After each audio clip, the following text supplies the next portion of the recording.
Bismillahirrahmanirrahim. Assalamualaikum warahmatullahi wabarakatuh. Alhamdulillahi hamdan katsiran tayyiban mubarakan fih. Wassalatu wassalamu ala abdillahi wa rasulihi nabiyyina Muhammadin wa ala alihi wa sahbihi. Allahumma inna nas'aluka ilman nafi'an wa rizqan tayyiban wa amalan mutaqabbala. Allahumma anfa'na bima 'allamtana wa zidna ilman ya rabbal alamin. Amma ba'd.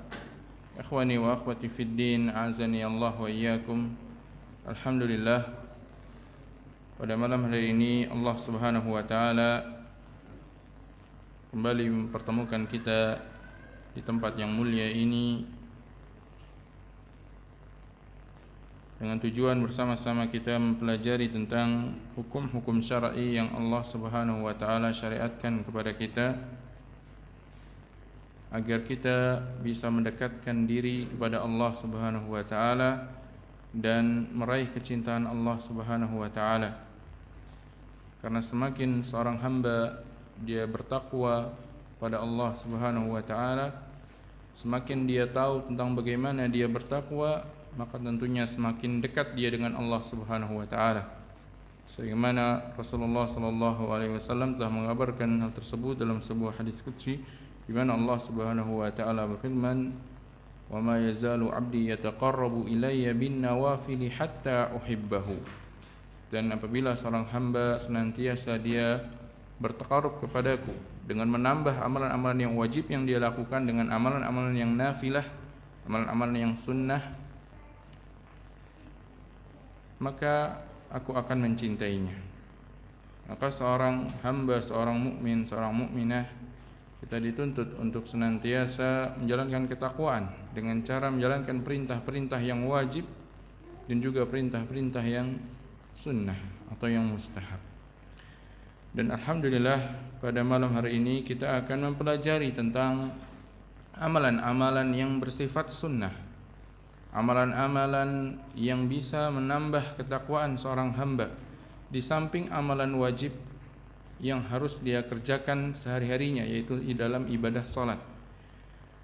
Pada pertemuan-pertemuan sebelumnya kita telah mengkaji tentang bagaimana tata cara salat. Kita tahu tentang di dalam ibadah salat tersebut ada hal-hal yang wajib dikerjakan, ada hal-hal yang sunnah, ada yang rukun, ada yang sunnah, ada yang hay'ah. Intinya ada yang wajib, ada yang mustahab. Dan di dalam mengerjakan ibadah salat tersebut tentunya masing-masing orang itu berbeda-beda di dalam meraih kesempurnaannya. Ada yang Allah SWT berikan taufik kepada dia untuk bisa mengerjakan semua sunnah-sunnahnya, sehingga pahala yang dia dapatkan yang sempurna dalam ibadah wajib tersebut. Ada yang sebagian mungkin Allah Subhanahu wa taala takdirkan dia hanya bisa meraih setengahnya. Ada yang kurang dari itu, ada yang lebih dari itu. Itu merupakan sebuah hal yang masing-masing dari kita tentunya menyadari hal tersebut. Namun Allah Subhanahu wa taala memberikan kepada kita sebuah nikmat, sebuah karunia, di mana di dalam kekurangan kita dalam mengerjakan perkara-perkara yang wajib, Allah Subhanahu wa taala berikan kepada kita kesempatan untuk menambal kekurangan tersebut, untuk menyempurnakan kekurangan tersebut. Seperti misalkan dalam ibadah salat yang wajib, kita tidak mengerjakan semua sunnah-sunnahnya. Apakah hilang begitu saja kesempatan untuk meraih kesempurnaan ibadah salat? Ternyata Allah Subhanahu wa taala berikan kepada kita kesempatan untuk bisa menyempurnakannya dengan menambah amalan-amalan yang sunnah, salat-salat yang sunnah. Oleh itu disebutkan dalam sebuah hadis, tatkala Rasulullah SAW menyebutkan bahwasanya amalan yang pertama kali akan dihisab dari seorang hamba adalah salat, maka kemudian disebutkan dalam hadis tersebut bahwasanya Allah Subhanahu wa taala berfirman, "Fa idzan taqasa min faridatihi syai'an, fa in intaqasa min faridatihi syai'an." Kalau seandainya ada kekurangan dari ibadah salat wajib yang dilakukan seorang hambaku tersebut, faqala Rabb, maka Allah SWT berfirman, unzuru hal li abdi min tatawwu, lihatlah pada amalan salatnya. Apakah dia punya salat tatawu? Apakah dia menambahnya dengan tatawu untuk bisa menyempurnakan kekurangan pada ibadah yang wajibnya, pada salat-salat yang wajibnya? Fayukammalu biha man taqasa minal fardhah. Yang itu akan digunakan untuk menyempurnakan kekurangan dia pada salat yang wajib. Maka di antara keutamaan salat-salat sunnah atau kita menyebutnya salat tatawwu, istilahnya para ulama, atau salat nafilah atau salat-salat mustahab, itu istilahnya maknanya satu. Antum dengar kata salat tatawwu, salat nafilah, salat sunnah, salat mustahab. Ini maknanya satu. Yaitu apa? Salat-salat yang tidak wajib hukumnya. Dan tingkatannya berbeda satu dengan yang lainnya, nanti akan beliau sebutkan. Maka di antara keutamaan salat sunnah yang akan kita pelajari tentang macam-macam dari salat-salat sunnah tersebut atau salat tatawwu tersebut adalah itu bisa menyempurnakan kekurangan dari ibadah salat wajib yang kita lakukan. Kita tahu salat wajib itu terkadang seorang hanya mengerjakan rukun-rukunnya saja, hanya mengerjakan setengah dari sunnah-sunnahnya di dalam salat. Ada yang mungkin ketika mengerjakannya ternyata dia salah, tidak mengerjakan sesuai dengan apa yang disyaratkan dalam mengerjakan sunnah tersebut, sehingga tidak sempurna salat yang dia lakukan. Maka semua itu disempurnakan dengan apa? Dengan ibadah salat tatawwu yang dia lakukan.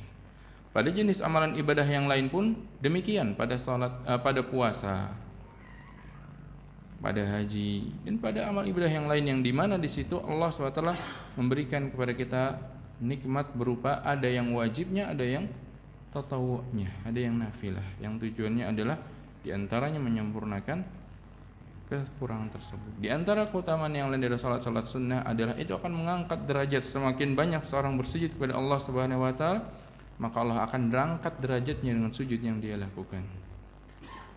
Itulah seorang hamba dia bersujud kepada Allah Subhanahu wa taala, maka Allah akan angkat derajatnya pada setiap sujudnya. Di antara yang lain keutamaannya adalah dia akan menjadikan dia seorang hamba yang dicintai oleh Allah Subhanahu wa taala, sebagaimana yang kita sebutkan pada hadis yang kita sebutkan di awal pembicaraan kita tadi, yaitu wa ma yazalu abdi yataqarrabu ilayya bin nawafil hatta uhibbahu, hingga aku akan mencintainya. Dan kalau seorang sudah dicintai oleh Allah Subhanahu wa taala, semua yang dilakukan, penglihatannya, pendengarannya, gerakan tangannya, gerakan kakinya, semuanya diberikan taufik oleh Allah, sehingga tidaklah melakukan kecuali hal yang baik, tidaklah melakukan kecuali sesuatu yang akan mendatangkan kebaikan. Maka itu diantara keutamaan salat tatawwu. Dan banyak lagi keutamaan yang lain yang tentunya hal tersebut menjadikan kita selayaknya tidak meremehkan ibadah-ibadah tatawwu, atau dalam hal ini khusus pada ibadah salat, maka tidak meremehkan salat-salat tatawwu. Salat tatawwu, maka beliau sebutkan di sini, kita bahas masuk pada bab tentang salat tatawwu. Babun salatut tatawwu, bab tentang salat tatawwu. Salat tatawwu seperti tadi saya sebutkan, kadang dinamakan juga salat nafilah, kadang dinamakan juga salat sunnah, kadang juga disebut salat mustahab. Maknanya satu menurut pendapat jumhur para ulama. Ada yang membedakan, kalau tatawwu itu yang itu tidak dilakukan Nabi sallallahu alaihi wasallam. Kalau sunnah itu yang Rasulullah merutinkannya terus. Kalau nafilah itu yang Rasulullah mengerjakannya sebagian waktu atau beliau hanya memerintahkan. Tapi maknanya tetap sama, yaitu apa? Tidak wajib. Suatu yang salat yang tidak wajib. Namun jumhur menyamakan maknanya. Mau itu nafilah, mau tatawwu, atau mau kita katakan salat sunnah, itu semuanya sama maknanya. Baik. Beliau katakan di sini afdalu ibadatil badan as-shalah. Ibadah badan, ibadah yang dilakukan oleh anggota tubuh, yang paling utama ibadah anggota badan adalah apa? Ibadah salat. Dari jenis ibadahnya, maka secara bentuk ibadah yang paling utama dari ibadah yang bersifat tubuh atau gerakan adalah salat. Adapun ibadah qalbiyah, ibadah hati yang paling utama apa? Beriman. Ibadah hati itu ada iman, sabar. Sabar itu di hati kan, yang bersabar. Tubuh itu adalah dampak dari sifat sabarnya. Kemudian apa? Khauf, mahabbah, khasyah. Itu ibadah, tapi kaitannya dengan hati, bukan tubuh kita yang melakukan.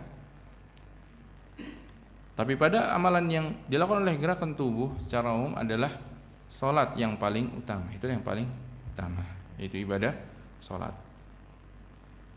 Secara jenisnya maka salat adalah yang paling utama. Wa nafluha afdalun nafli. Kalau jenis salat itu merupakan jenis ibadah yang paling utama dari ibadah badan, maka berarti nawafil salat, bentuk ibadah-ibadah tatawu, ibadah-ibadah sunnah yang paling afdal di antara ibadah sunnah yang bersifat badan atau dilakukan oleh tubuh, berarti apa? Salat sunnah dibandingkan ibadah sunnah yang lain. Ini yang dilakukan oleh anggota tubuh, maka yang paling afdal adalah salat, maka tatawunya pun yang paling afdal adalah salat tatawu dibandingkan ibadah-ibadah badan yang tatawu lainnya. Wa masyuri'ahul jama'atu wa huwal 'id wal kusuf wal istisqa'u afdalu mimma lam tusyra' lahul jama'ah. Di sini perlu kita ketahui, salat sunnah para ulama mengkategorikannya menjadi dua kategori. Salat sunnah ada dua kategori. Kategori pertama, salat sunnah yang disyariatkan untuk dikerjakan secara berjamaah.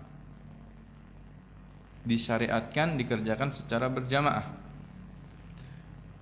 Kategori kedua, salat sunnah atau salat tatawu atau nafilah yang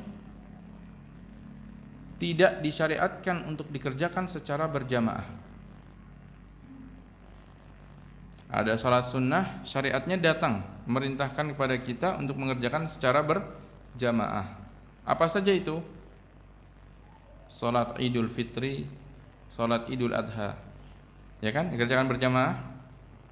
Kemudian salat gerhana, baik gerhana matahari maupun gerhana bulan, dianjurkannya berjamaah kan? Disyariatkannya berjamaah. Rasulullah mencontohkannya berjamaah. Kemudian salat istisqa, salat minta hujan ketika kaum muslimin sedang kesusahan air, maka mereka berdoa kepada Allah Subhanahu wa taala. Melalui apa cara ibadahnya seorang muslim untuk minta kepada Allah? Melakukan salat istisqa, yang masing-masing dari saat ini nanti akan datang pembahasannya pada bab tersendiri, insyaallah ta'ala. Namun secara umum itu adalah salat sunnah yang masuk dalam kategori disyariatkan untuk dikerjakan secara berjamaah. Adapun kategori yang kedua yaitu salat sunnah yang tidak disyariatkan dikerjakan secara berjamaah, yaitu sisanya selain dari itu. Selain dari hal tersebut, kebanyakannya.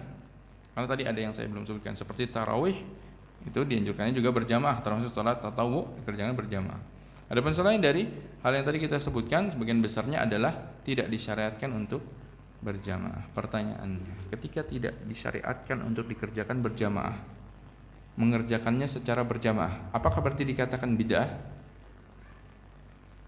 Istilahnya para ulama, lam tusyra' lahul jamaah, tidak disyaratkan berjamaah. Tapi kalau seandainya dia mengerjakan berjamaah, misal apa? Qiyamul lail, rawatib, tahiyatul masjid, sunnah wudu, ini kan salat-salat tatawu kan? Tadi kita tidak masukkannya dalam kategori yang pertama. Tidak disyaratkan berjamaah karena memang tidak dilakukan secara berjamaah oleh Rasulullah dan para sahabatnya. Tapi kalau seandainya salah mengerjakannya secara berjamaah, maka dalam hal tersebut sebagian para ulama mengatakan boleh kalau sewaktu-waktu saja. Salat duha berjamaah, seperti Ibnu Taimiyah menyebutkannya boleh selama tidak dirutinkan, menjadikan berjamaah rutin pada salat-salat sunnah yang tidak disyariatkan berjamaah. Sebagian para ulama mutlakan boleh, jelas-jelas boleh, baik rutin atau tidak dirutinkan. Karena Rasulullah SAW pernah salat malam, yang itu termasuk salat yang tidak disyariatkan berjamaah. Ketika itu apa? Ada sebagian sahabat yang ikut salat bersama beliau dan beliau tidak mengingkari. Termasuk jenis salat nafilah kan? Salat tatawu. Maka di situ sebagian mengatakan tidak mengapa meskipun dilakukan sering. Sebagian yang mengatakan Selama tidak dilakukan sering tidak mengapa. Sebagian mengatakan lagi tidak boleh kecuali apa yang disebutkan datang contohnya. Ada hal secara umum kategori pada salat tatawu ada yang dilakukan disyariatkan memang untuk berjamaah, ada yang tidak disyariatkan untuk berjamaah. Maksudnya tidak disyariatkan yaitu tidak termasuk sunnah kalau dia mengerjakannya berjamaah, yaitu tidak disunnahkan, tidak dianjurkan untuk berjamaah. Allah Ta'ala. Baik. Maka dari dua hal tersebut, mana yang lebih afdal? Yang disyariatkan untuk dilakukan secara berjamaah ini lebih afdal dibandingkan salat-salat yang tidak disyariatkan untuk dikerjakan secara berjamaah. Ini kata beliau. Wa huwa ma siwa dzalik, yaitu tadi selain yang tadi beliau sebutkan. Lakinnar rawatib ma'al faraidi afdal minat tarawih. Namun ada pengecualian. Tadi kita sebutkan secara umum yang disyariatkan berjamaah lebih afdal dari yang tidak disyariatkan berjamaah. Namun salat rawatib lebih afdal dibandingkan salat tarawih. Yang dimana tarawih pun disyariatkan berjamaah. Berarti rawatib meskipun tidak dianjurkan untuk berjamaah, dia lebih afdal, lebih besar anjuran untuk melakukan dan mengerjakannya, meskipun dia tidak termasuk salat yang tidak disyariatkan padanya berjamaah. Baik. Ini terkait dengan prioritas atau keutamaan-keutamaan yang beliau sebutkan di antara salat-salat tatawu. Kita masuk pada salat tatawu yang beliau sebutkan di sini. Yang pertama, beliau menyebutkan tentang salat rawatib. Di antara salat tatawu adalah salat rawatib. Apa itu salat rawatib? Apa itu salat rawatib? Apa rawatib? Salat-salat yang mengiringi salat wajib, baik sebelumnya maupun setelahnya. Itu diistilahkan salat rawatib. Salat rawatib. Dan datang sebuah hadis menunjukkan tentang keutamaan, di antara keutamaan seorang yang menjaga salat rawatib, yaitu Rasulullah SAW bersabda, "Man shalla fi yaumin wa lailatin sintai asyrata raq'atan bunya lahu baitun fil jannah." Barang siapa dia salat sehari semalam, dalam sebagian riwayat yang lain setiap hari dan malam.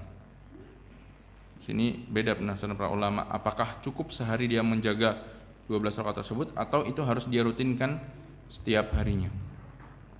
Nah, kalau lebih afdalnya memilih ihtiyat setiap hari. Keutamaan tersebut didapatkan orang yang dia menjaganya setiap hari. Barang siapa dia mengerjakan salat 12 rakaat dalam sehari semalam, ini tentunya di luar salat wajib, maka akan dibangunkan baginya rumah di surga. Keutamaannya dibangunkan baginya rumah di surga. Dia enggak punya rumah di dunia, enggak masalah. Yang penting apa? Dia bisa mendapatkan rumah di surga dengan menjaga ibadah tersebut, merutinkan ibadah tersebut. Apa itu? 12 rakaat. Mana saja 12 rakaat tersebut? Disebutkan pada sebagian riwayat penyebutan tentang 12 rakaat tersebut yang masuk dalam kategori rawatib 12 itu. Rawatib itu lebih dari 12. Tapi ada yang lebih sangat dianjurkan, ada yang memiliki keutamaan yang khusus. Karena tadi kita sebutkan rawatib yang mengiringi salat wajib. Mengiringi salat wajib kalau dihitung di total lebih dari 12. Jangan kita sebutkan. Tapi di antara yang datang keutamaannya, di antaranya adalah yang menjaga 12. Yang lebih muakkad lagi yang 10. Nah, mana yang 12? 12 tadi dijanjikan bagi orang yang menjaga dan merutinkannya, yaitu 4 rakaat sebelum zuhur, arba'an qabla zuhri wa raka'ataini ba'da. Kemudian 2 rakaat setelah zuhurnya, 4 sebelum zuhurnya, 2 setelah zuhurnya. Kemudian 2 setelah maghrib, raka'ataini ba'dal maghrib wa raka'ataini ba'dal isya, 2 setelah isya. Sudah berapa itu? 10 ya. 4 2 2 2 10. 2 lagi itu raka'ataini qabla al-fajri atau qabla salatil ghada, 2 rakaat sebelum subuh. 12 tersebut termasuk rawatib. Maksudnya termasuk karena rawatib ada lebih dari itu. Tadi rawatib adalah yang mengiringi salat fardu. Nah, rawatib pun ada tingkatannya. 12 yang tadi ini yang lebih datang keutamaan pada hadis tersebut. Nah, sekarang kalau ingin mengerjakan semua rawatib, maka rawatib itu mana saja? Beliau sebutkan wa akmaluhu, yang paling sempurnanya rawatib itu paling banyak pahalanya atau paling banyak anjurannya yang Rasulullah SAW senantiasa merutinkannya. Akmaluha berarti Rasulullah senantiasa merutinkannya. Rakaatani qabla subhi. Dilihat dari tadi yang kita sebutkan 12, mana nih yang sudah ada nih? 2 rakaat sebelum subuh. Wa arba'un qabla zuhri, 4 rakaat. Akmalnya maksudnya paling sempurnanya kalau ingin mengerjakan semuanya. 4 setelah zuhur. 4 setelah zuhur. Ini yang paling sempurnanya. Kalau tadi 12 itu yang dapat keutamaan pada hadis tersebut. Kalau ingin menyebutkan mana rawatib secara seluruhnya, maka 2 rakaat sebelum subuh, 4 rakaat sebelum zuhur, dan 4 rakaat juga setelah zuhur. Kemudian arba'un qoblal asr, 4 rakaat sebelum asar. Kemudian wa raka'atan ba'dal maghrib, 2 rakaat setelah maghrib. Kemudian wa raka'atan ba'dal isya, dan 2 rakaat lagi setelah isya. Totalnya berapa tuh? 2, 4, 4, 10 tambah 4 lagi, 14 tambah 4 lagi, 18. Ya, totalnya 18. Ini rawatib yang beliau sebutkan. 18 rakaat ini termasuk rawatib. Wal muakkad, yang paling muakkad, yang lebih dianjurkan atau Rasulullah SAW lebih merutinkannya ada 10. Jadi kalau totalnya rawatib tadi 18, kalau yang lebih muakkadnya, yang tingkatannya lebih Rasulullah sering merutinkannya, yang senantiasa mengerjakannya 10. Itu apa? Rakaatani qabla subuh, yang 2 rakaat sebelum subuh, kemudian 2 rakaat sebelum zuhur, 2 rakaat setelah zuhur, kemudian 2 rakaat setelah maghrib, 2 rakaat setelah isya. Itu yang disebut dalam riwayat bahwasanya Rasulullah SAW sering merutinkannya. Selebihnya maka ada hadis-hadis berisi anjuran sabda Nabi SAW, ada yang memang Rasulullah pun melakukannya. Baik, itu tentang salat rawatib. Wa yundabu rak'atani qabla al-maghrib, dan selain rawatib dianjurkan pula 2 rakaat sebelum maghrib dan 2 rakaat sebelum isya. Hanya saja hal tersebut tidak termasuk dalam istilah rawatib. Itu masuknya dalam apa? Itu masuk dalam salat di antara 2 azan, di antara azan dan iqamah. As-salatu baina adzanain, di antara 2 azan. 2 azan itu maksudnya azan dan iqamah, karena iqamah dalam istilah syar'i juga disebut azan. Bahkan Rasulullah SAW memerintahkan 2 rakaat sebelum maghrib, sallu qabla al-maghrib, sallu qabla al-maghrib, salatlah sebelum maghrib, salatlah sebelum maghrib bagi siapa yang ingin. Jadi selain dari rawatib yang tadi kita hitung 18, kalau orang ingin mengiringkan salat wajibnya dengan salat sunnah sebelum dan setelahnya, maka di total ditambah lagi 4, berarti ada 22 di samping rakaat yang wajib. Itu kalau dia nambah dengan rawatib secara sempurna, ditambah rakaat salat di antara azan dan iqamah. Belum lagi ditambah salat sunnah yang lain, misalkan apa? Tahiyatul masjid, kalau dia menyendirikan salat tahiyatul masjid 2 rakaat setelah wudu, kalau dia menyendirikan 2 rakaat setelah wudu di samping tahiyatul masjid. Banyak kesempatan untuk memperbanyak taqarrub kepada Allah SWT dalam ibadah salat. Dan Allah SWT membuka pintu kebaikan bagi masing-masing manusia itu berbeda-beda. Ada yang Allah buka baginya pintu kebaikan dalam hal ibadah salat. Dia mampu untuk mengerjakan salat yang wajib dan tatawwu sebanyak mungkin, tapi mungkin di ibadah lain dia tidak mampu. Maka tidak mengapa, apa yang dia sanggup untuk bisa maksimalkannya, maksimal di situ. Ada yang mungkin Allah SWT bukakan bagi dia kesempatan untuk mengerjakan ibadah dalam bentuk ibadah puasa. Puasa tatawwu dia kerjakan sebanyak mungkin, tapi salat bolong-bolong, salat nafilahnya tidak masalah. Pintu kebaikan masing-masing berbeda. Ada yang dia pintu sedekah, ada yang dia ibadah yang lainnya, amalul bir.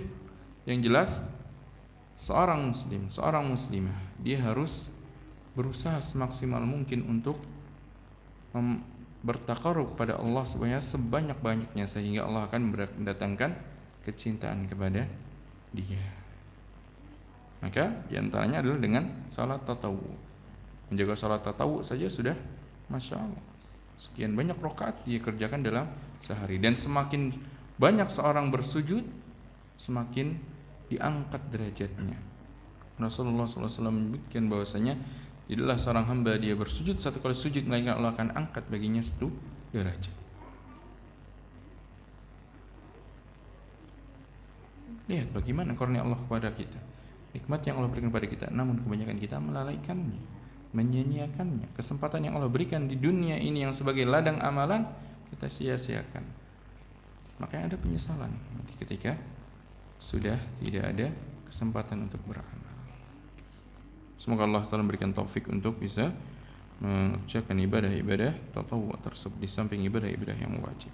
Baik, kemudian masih terkait dengan sholat rawatib, beliau bahas tentang waktunya. Nah, kita juga perlu tahu sholat rawatib, karena sholat rawatib ini termasuk sholat yang muqayyadah. Nah, istilahnya tadi kita sebutkan sholat tatawwu itu terbagi jadi dua kategori kan, disyariatkan berjamaah, tidak disyariatkan berjamaah.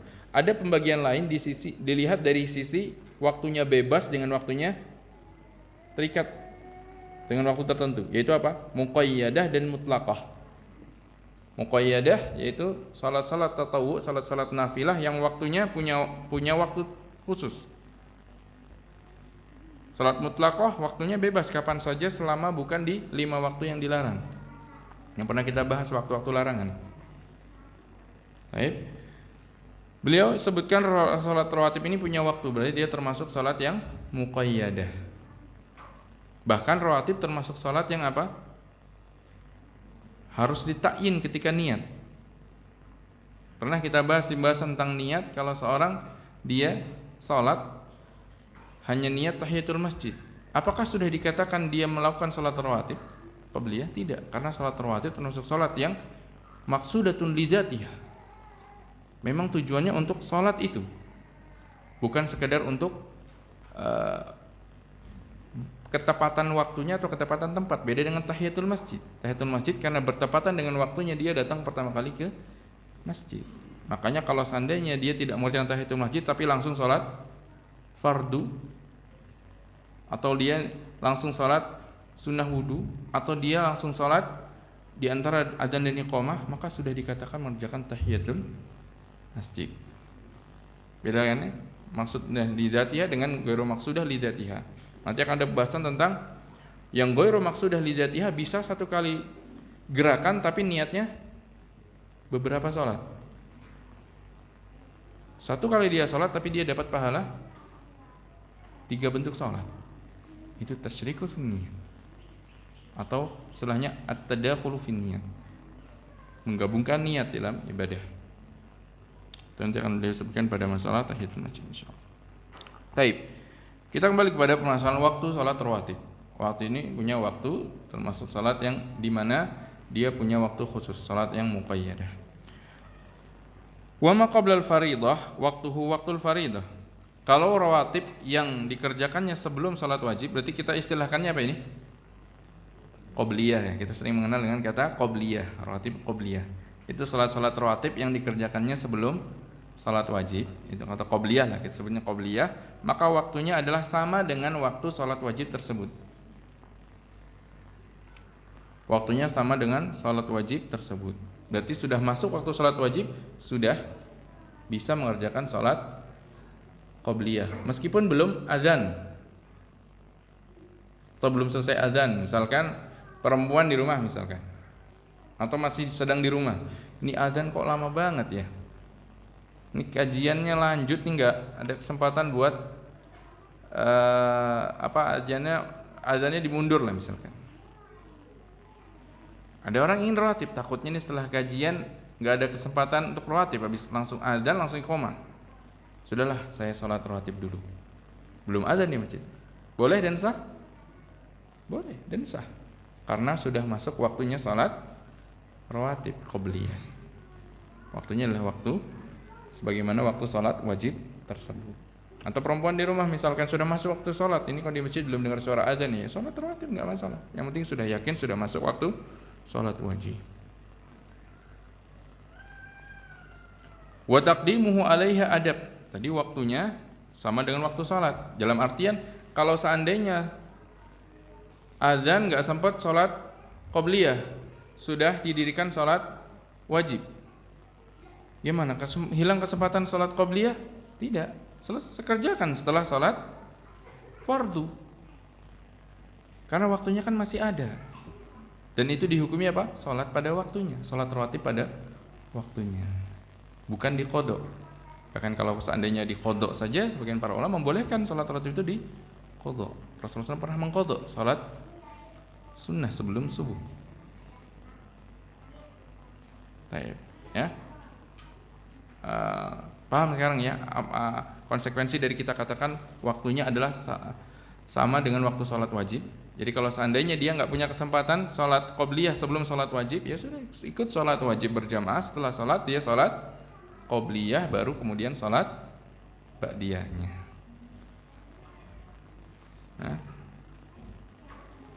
Baik. Tapi lebih afdal mana? Saya pengen jamaah aja lah nanti setelah salat wajib. Boleh, hanya saja yang lebih afdal salat qobliyah itu sebelum salat wajib. Maka beliau katakan di sini taqdimuhu 'alaiha adab. Mendahulukan salat qobliyah sebelum salat wajib itulah adabnya, itulah sunnahnya. Dan itulah yang dikerjakan oleh Nabi sallallahu alaihi wasallam. Mungkin dalam mazhab salat qobliyah itu waktunya terus berlanjut sampai habis waktu salat. Belum sempat nih, belum dikasih waktu istirahat kerja. Istirahatnya cuma cukup buat salat wajib. Ya udah kerjakan salat wajib. Nanti kalau sudah istirahat, kalau masih di waktu salat tersebut kerjakan salat rawatibnya. Tidak masalah.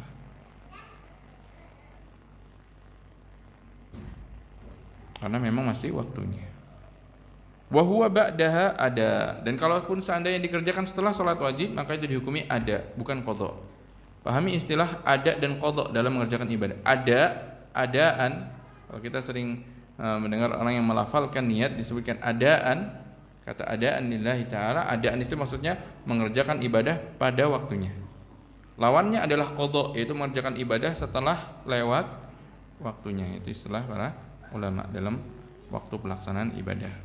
Nah, jadi pada salat yang qobliyah, kalaupun seandainya dikerjakan setelah salat wajib, maka tetap dihukumi ada. Baik. Wa ma ba'daha, adapun ba'diyah, rawatib ba'diyah, yadkhulu waqtuha bi fi'liha. Kapan mulai waktunya? Mulai waktunya setelah mengerjakan salat wajib baru masuk salat ba'diyah. Jadi enggak bisa misalkan saya pengen di jamak saja. Ini nunggu salat wajibnya lama banget, nunggu imamnya, udahlah saya salat qobliyah dan ba'diyah sekarang. Jadi nanti selesai salat wajib selesai, enggak ada salat ba'diyah karena sudah dikerjakan. Enggak bisa. Kalau waktu salat ba'diyah dimulainya masuk waktunya setelah selesai mengerjakan salat wajib. Wa yakhruju bi khuruji waqtiha. Waktu akhirnya adalah sampai berakhirnya waktu salat wajib tersebut. Jadi enggak harus langsung. Bahkan sunnahnya apa?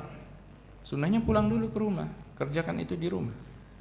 Meskipun rumahnya jauh, ya selama dia masih bisa sampai ke rumah di waktu salat, maka itu yang lebih afdal dalam mengerjakan salat-salat rawatib. Jadi nggak harus di masjid juga.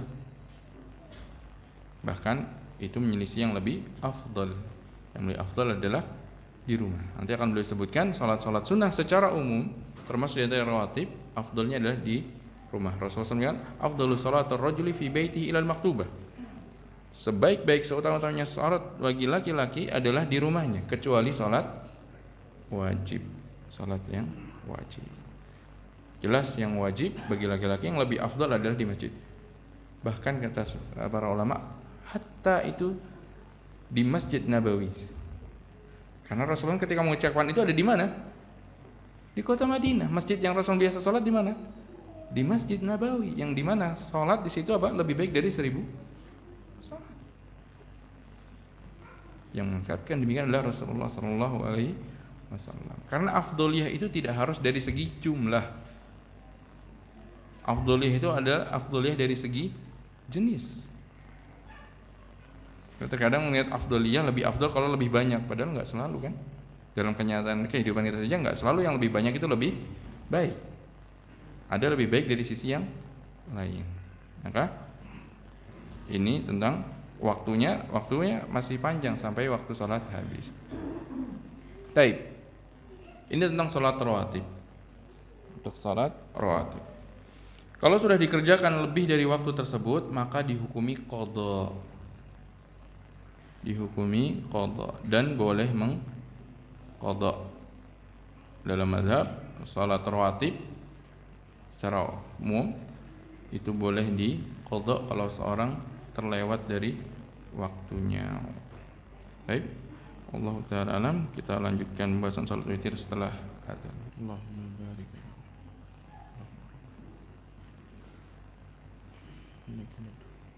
Bismillah, alhamdulillah, wassalatu wassalamu ala rasulillah, amma ba'd. Berikutnya salat tatawu yang kedua yang beliau sebutkan adalah salat witir. Salat witir yaitu maksudnya witir adalah ganjil. Maka kita perlu mengetahui berapa minimal rakaat dan berapa maksimal rakaat witir yang bisa dikerjakan seorang muslim di dalam melakukan salat witir. Maka beliau katakan wa aqallul witri rakaatun. Salat witir itu minimal 1 rakaat. 1 rakaat, orang mengerjakan 1 rakaat itu sudah dikatakan mengerjakan salat witir. Wa akmaluhu, yang paling banyaknya ihda asyrata, 11 rakaat. Maksimal 11 rakaat itu paling sempurnanya atau paling banyaknya witir itu 11 rakaat. Dan tidak lebih dari itu salat witir. Berdasarkan hadis Aisyah radhiyallahu taala anha, bahwasanya beliau radhiyallahu taala anha mengatakan Rasulullah SAW tidak pernah menambah lebih dari 11 rakaat, baik di bulan Ramadan maupun di luar bulan Ramadan. Maksudnya adalah salat witir tidak pernah lebih dari 11 rakaat.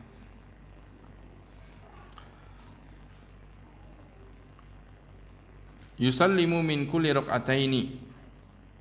Caranya kalau 11 rakaat gimana? Kalau 1 rakaat jelas ya 1 rakaat. Kalau 11 rakaat, maka caranya adalah salam dari setiap 2 rakaat. 2 rakaat salam, 2 rakaat salam, 2 rakaat salam. Kemudian terakhir berarti 1 rakaat. Dengan niat semua itu adalah salat witir. Kalau tidak dijadikan salat witir, niatnya berarti itu qiyamul lail, bukan witir. Karena witir termasuk, para ulama, witir termasuk salat makhsusah, salat khusus yang butuh niat. Butuh niat khusus, yaitu niat salat witir.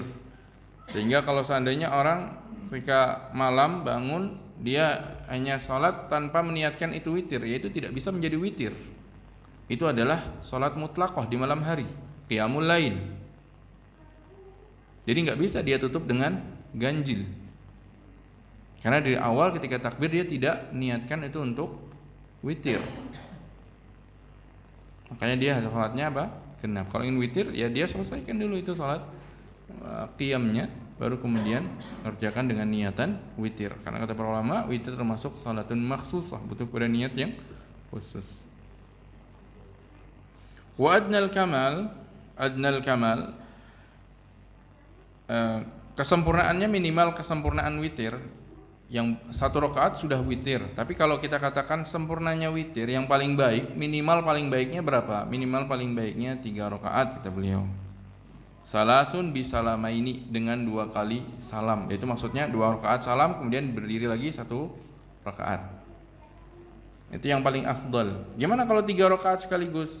Dalam mazhab boleh. Hanya saja kalau ditanya mana yang paling afdal, yang paling afdal adalah lebih memisahkan. Kenapa? Lebih memisahkan, lebih afdal, lebih banyak amalan ibadahnya. Bukankah kalau dijadikan 2 kali salam nambah tasyahud, nambah bacaan tasyahud, nambah bacaan sholawat, nambah salam, itu kan ibadah dengan lisan ya. Maka lebih banyak ibadahnya dan itu lebih afdal dalam mazhab. Meskipun boleh seandainya 3 rakaat pun sekaligus. Walahu waslu salas, dan dia boleh untuk 3 sekaligus. Wal ihda asyrata bitaslimah, bahkan seandainya 11 rakaat tadi dengan sekali salam langsung itu pun boleh. Wa yajuzu bitasyahud, boleh juga 11 rakaat ditambah dengan tasyahud.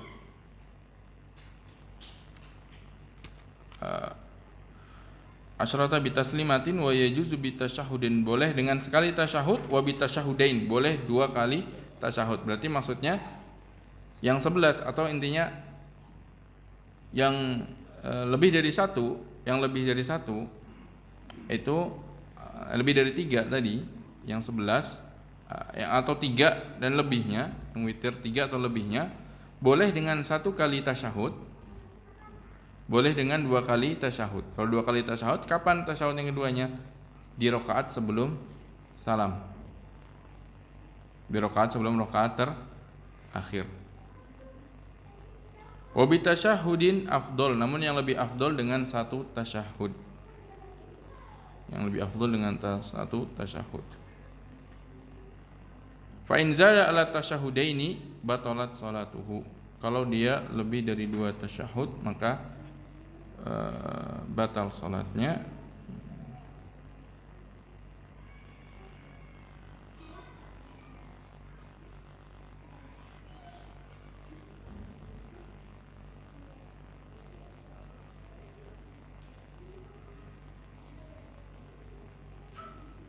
Nah, kalau lebih dari 2 tasyahud dalam 1 kali salam, maka itu batal salatnya, kata beliau.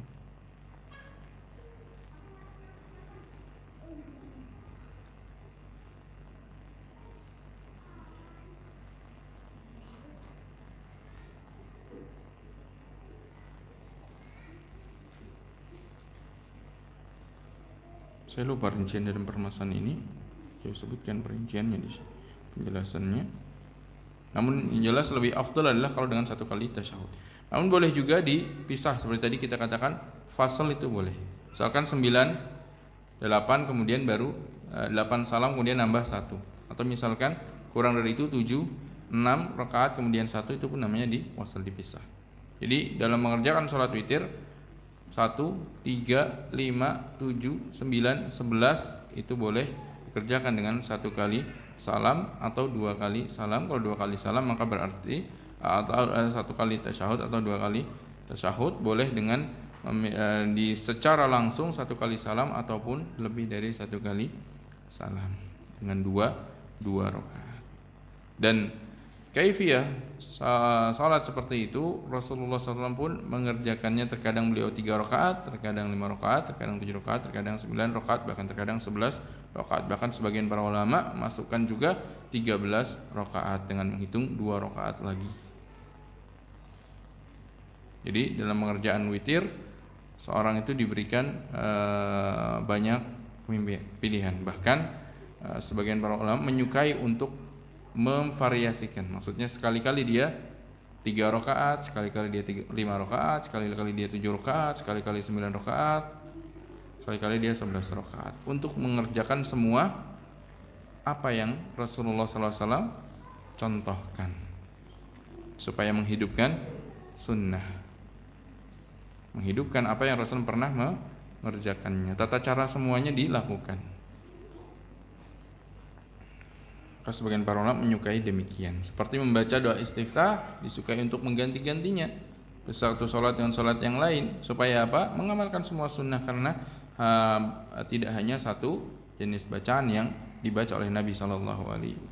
Begitu juga doa sujud, doa ruku dan jadi sunnah yang dia datang dari Nabi, dicontohkan oleh Nabi SAW dengan berbagai kaifiyah, maka disukai untuk kita pun mengerjakannya dengan kaifiyah yang ada tersebut di waktu-waktu yang berbeda, supaya menghidupkan semua sunnah Nabi SAW. Samping itu hikmahnya mengingat kita tentang sunnah-sunnah tersebut. Kalau enggak, mengerjakannya monoton satu kaifiyah saja, taunya itu saja, melihat kaifiyah yang lain menganggap aneh. Ya kan? Pernah ada salat witir 9 rakaat? 7 rakaat? Belum pernah kan? Taunya berapa? 3, kalau enggak 1 ya. 3, 1, 3, 1 gitu aja. Sampai 11 pun belum. Maka menghidupkan sunnah seperti itu. Baik. Melanjutkan. Dia sebutkan di sini wal afdal taqdimuhu aqiba sunnatil isya, dan yang lebih afdal witir itu kapan lebih afdal waktunya? Waktu witir adalah setelah selesai mengerjakan salat isya sampai terbitnya fajar. Setelah selesai mengerjakan salat isya, bukan masuk waktu isya. Dalam artian kalau orang salat isya jamak takdim, maka boleh langsung dia mengerjakan witir meskipun masih di waktu salat maghrib karena isyanya sudah dikerjakan. Kalau dia orang yang boleh menjamak, maka waktunya adalah setelah salat isya, dan lebih afdolnya dikerjakan selesai dari sunnah salat isya, yaitu ba'diyahnya salat isya dia mengerjakan witir. Karena Rasulullah SAW merintahkan bagi orang atau menasihatkan untuk mengerjakan salat witir sebelum tidur, kecuali kecuali bagi orang yang dia yakin atau punya praduga kuat bahwasanya nanti bisa bangun sebelum terbit fajar, ya nggak apa-apa dia akhirkan witir. Kalau enggak maka kerjakan sebelum tidur, itu yang lebih afdal. Mengerjakannya ya kadang sekali itu minimalnya, atau kadang 3 kali, 5 kali sampai 11 rakaat tidak mengapa. Kaifiyahnya boleh secara sekaligus, boleh 2 rakaat kemudian nanti baru rakaat yang ganjilnya. Namun yang lebih afdal adalah ketika dipisah dengan 2 rakaat salam, 2 rakaat salam, karena semakin banyak amalan ibadah yang dikerjakan di dalam salat witirnya, dalam lebih banyak bacaan ibadah. Baik, illa an yakuna lahu tahajud, kecuali kalau dia bisa mengerjakan tahajud, fal afdal ta'khiruhu liyutira ba'dahu, maka yang lebih afdal dia mengakhirkan setelah salat tahajudnya. Istilahnya para ulama salat tahajud itu adalah salat yang dikerjakan setelah tidur. Ada istilah tahajud. Kapan tahajud? Istilah para ulama, kalau dikatakan tahajud kalau dia tidur dulu baru kemudian bangun salat. Kalau sebelum tidur sudah salat itu qiyam. Qiyam lail. Itu istilah para ulama dalam masalah tersebut. Sehingga kalau dia yakin mau salat nanti tengah malam atau mendekati akhir malam, ya sudah, salat witirnya juga diakhirkan, karena lebih afdal salat witir itu setelah tahajud.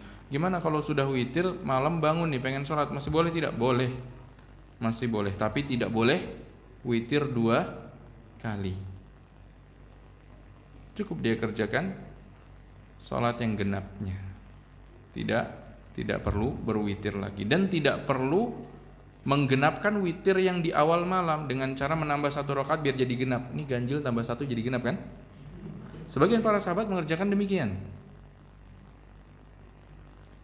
Ada riwayat sebagian para sahabat melakukan demikian. Jadi menggenapkan witir yang di awal malam supaya bisa witir lagi di akhir malam. Hanya saja sebagian para ulama menjelaskan hal itu dilakukan oleh sebagian para sahabat sebelum mereka mengetahui larangan Nabi sallallahu alaihi wasallam atau sabda Nabi sallallahu alaihi wasallam bahwasanya tidak ada 2 witir dalam 1 malam. Karena itu akan menjadikan witirnya 2, berarti tidak bisa dihukumi genap. Sudah selesai salat witir. Maka ditakwilkan perbuatan sebagian para sahabat adalah itu sebelum datang larangan Nabi sallallahu alaihi wasallam. Adapun setelah datang maka tidak boleh mengerjakan witir 2 kali. Kalau ingin bangun lagi malam setelah salat witir, silakan. Tapi salatnya tidak witir. Salatnya salat tahajud, bukan salat witir. Bedakan antara salat tahajud dengan salat witir. Salat witir adalah salat yang punya niatnya khusus, salat khusus mahsusah kata para ulama. Niatnya witir. Kalau tahajud yaitu salat mutlak yang dilakukan di malam hari, mutlaqah. Bukan salat yang muqayyadah. Wallahu taala a'lam. Walau atara thumma arada tahajjudan, beliau bahas di sini, kalau dia sudah witir kemudian ingin tahajud, shalla masna wala yu'iduhu, maka dia salatnya 2 rakaat dan tidak mengulang witirnya. Wala yahtaju ila naqdihi, dan tidak perlu dia batalkan witirnya dengan menambah 1 rakaat lagi sebelum memulai tahajud yang di tengah malam, sebagaimana dilakukan oleh sebagian para sahabat yang tadi kita sebutkan. Jadi cukup salat yang genap saja, salat tahajud saja tanpa mengulang witir. Wa yundabu alla yata'ammada ba'dahu salatan, namun disukai agar dia tidak menyengaja untuk salat setelah witir. Maksudnya itu boleh, tapi jangan disengaja. Maksudnya sengaja tiap hari sudah tahu sudah biasa bangun malam, tapi nggak apa-apa lah saya witir di awal malam saja. Nanti malam juga sholat lagi tanpa witir, jangan. Itu dilakukan kalau memang kebetulan. Misalkan sudah witir malamnya, tadinya diperkirakan nggak bangun, ternyata bangun mau sholat, ya nggak apa-apa. Atau misalkan kondisinya nggak memungkinkan seperti tarawih, imamnya sholat witir di awal, nggak mungkin bisa untuk menyelisihi imamnya karena imamnya 3 rakaat, kan nggak mungkin kita jadikan 4 rakaat untuk sholat. Karena dalam mazhab sholat tarawih lebih dari 2 rakaat tidak sah dalam mazhab Imam Syafi'i. Meskipun sebagian para ulama mengatakan tetap sah, hanya saja menyelisihi sunnahnya. Nah, kalau kondisi seperti itu ya sudah, mau nggak mau ikut witir bersama imam. Masih ingin menambah sholat malam, ya silahkan, karena memang kondisinya bukan karena disengaja, karena kondisi yang tidak memungkinkan dia untuk menjadikan witir di akhir sholat.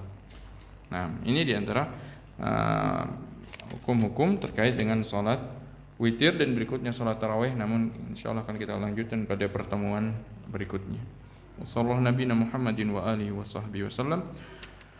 Wa akhiru da'wana alhamdulillahi rabbil alamin. Silakan kalau ada pertanyaan. Silakan, Pak. Gantian. Nah.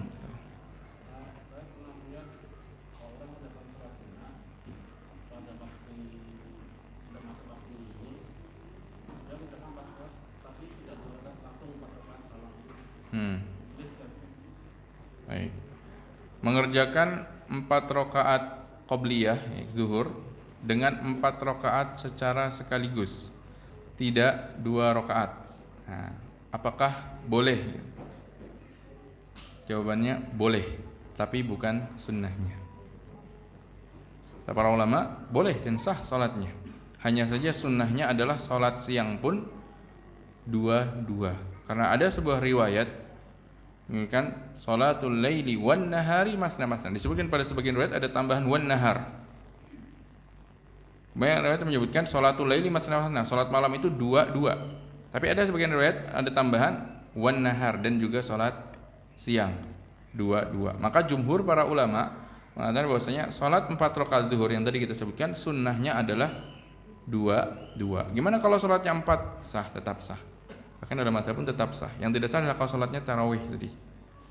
Salatnya tarawih tidak sah karena salat tarawih sudah dilakukan oleh Nabi SAW 2-2 dicontohkan, dan dengan tegas dikatakan 2-2. Adapun pada salat siang maka sunnahnya adalah 2 rakaat. Tapi kalau seandainya seorang mengerjakan 4, kata para ulama sah dan boleh dan sah salatnya. Hanya saja menyelisihi sunnahnya.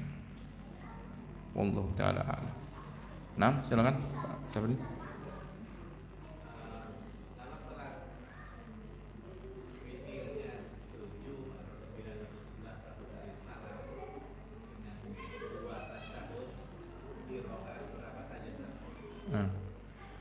Kalau dengan 2 kali tasyahud di rakaat-rakaat yang ganjil, maka dilakukan di rakaat sebelum akhir dan rakaat yang paling akhir. Di rakaat yang sebelum akhir dan rakaat yang paling akhir. Itu 2 rakaat salat witir yang ada 2 tasyahudnya. Nah.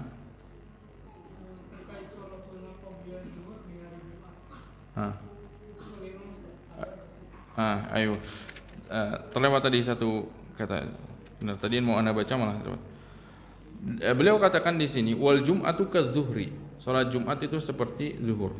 Mafhumnya, zahirnya dari perkataan beliau di sini bahwasanya dalam masalah qobliyah pun sama seperti qobliyah zuhur, yaitu qobliyah zuhur yaitu ada 4 rawatib. Jadi sebagian para ulama memang menyamakan zuhur itu dengan Jumat. Menyamakan Jumat dengan zuhur karena Jumat itu mengganti waktu zuhur. Mengkiaskan hal tersebut. Hanya saja yang lebih tepat wallahu taala alam bahwasanya pada salat Jumat rawatib yang sebelum salat itu tidak ada. Yang ada adalah salat sunnah mutlaqah yang dikerjakan sejak seorang datang ke masjid terusan dia sholat 2 rakaat sampai imamnya datang. Imamnya berdiri naik ke mimbar. Terus dia itu namanya sholat sunnah mutlaqah, bukan sholat rawatib. Adapun pada sholat Jumat yang ada adalah rawatib ba'diyahnya saja. Meskipun sebagian para ulama pun menyebutkan, setahu saya mereka menyebutkan tetap ada rawatib qabliyah. Namun yang lebih tepat insyaallah taala yang disebutkan kebanyakan para ulama adalah tidak ada rawatib qabliyah pada salat Jumat. Yang ada adalah salat sunnah mutlaqah, itu salat dengan niat salat menunggu sampai imamnya imamnya naik ke mimbar, terus-terusan dia salat. Bahkan kalau seandainya di tempat tersebut pun ada 2 azan, mungkin bisa dia niatkan itu adalah salat di antara 2 azan, bukan dimasukkan dalam salat rawatib. Karena beda antara salat baina adzanain dengan salat rawatib. Kalau rawatib tadi kita katakan apa? Butuh niat yang khusus, niatnya rawatib. Tapi kalau salat di antara 2 azan seperti salat sebelum salat maghrib, sebelum salat isya, 2 rakaat sebelum isya, itu salat di antara 2 azan, maksudnya antara azan dan iqamah. Kalau seandainya pada salat Jumat ada azan dan iqamah, maka kata ulama itu pun bisa masuk dalam kategori tersebut, karena azan pertama itu pun termasuk azan yang disyariatkan sejak zamannya Utsman bin Affan radhiyallahu taala anhu, dan tidak diingkari oleh para sahabat. Bahkan Rasulullah pun telah bersabda sebelum beliau meninggal bahwasanya di antara sunnah yang harus dipegang adalah sunnahnya khulafa ar-rasyidun. Maka para ulama tidak membid'ahkan tentang azan pertama di salat Jumat. Sehingga kalau seandainya ada azan pertama menunggu azan kedua, apakah ada salat di situ?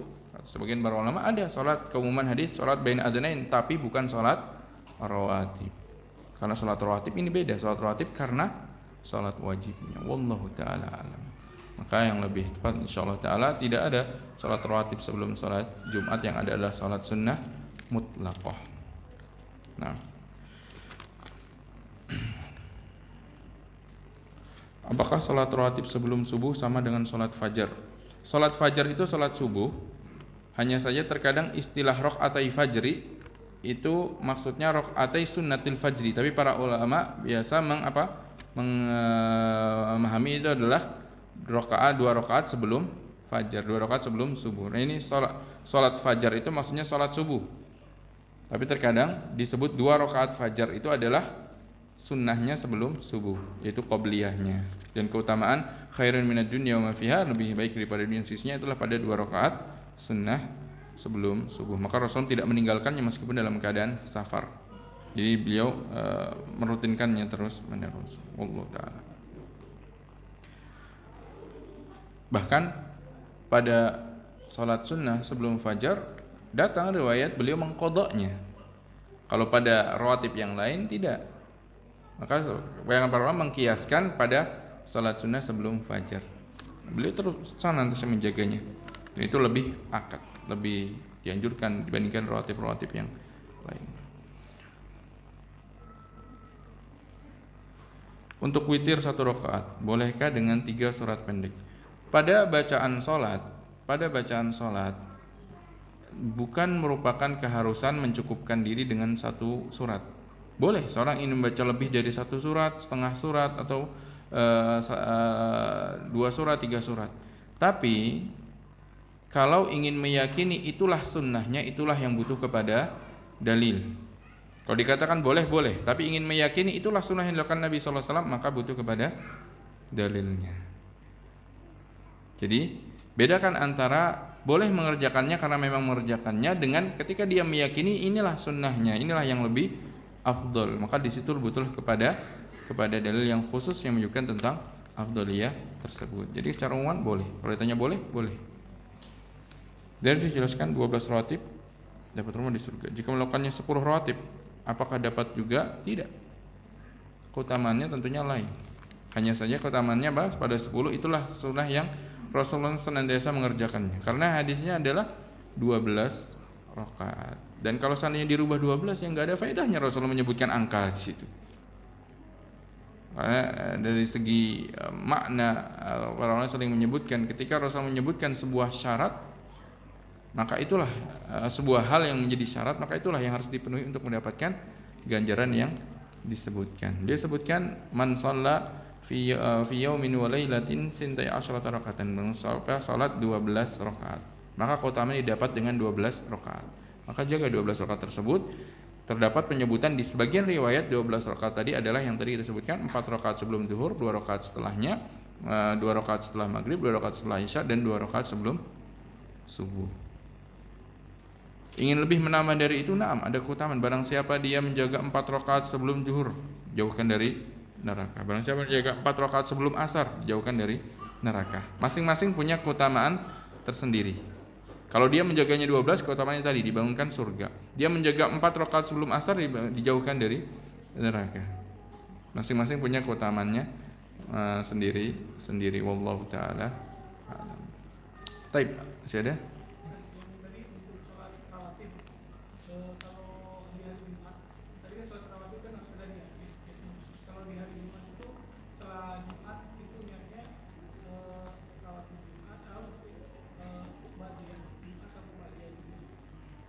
Rawatib, niatnya rawatib, baik itu rawatib Jumat tentunya. Dia sholatnya Jumat, maka dia rawatib Jumat, bukan zuhur.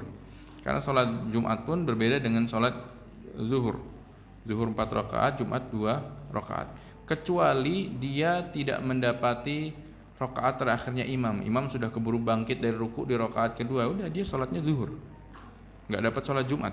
Meskipun dia dengarkan khutbah, tapi dapat rakaatnya cuman kurang dari 1 rakaat, dia nggak dapat sholat Jumat, dia sholatnya zuhur. Maka setelahnya dia niatnya adalah rawatib zuhur. Wallahu taala alam. Mungkin kita cukupkan sampai di sini. Semoga Allah SWT memberikan taufik bagi kita untuk bisa menjadi orang yang memperbanyak ibadah nafilah, ibadah tatawwu dibandingkan ibadah wajib yang kita kerjakan, dan sehingga mendapatkan kecintaan dari Allah Subhanahu wa taala. Subhanakallahumma bihamdik, nasyhadu an la ilaha illa anta wa nastaghfiruka wa atubu ilaik. Wassalamualaikum warahmatullahi wabarakatuh.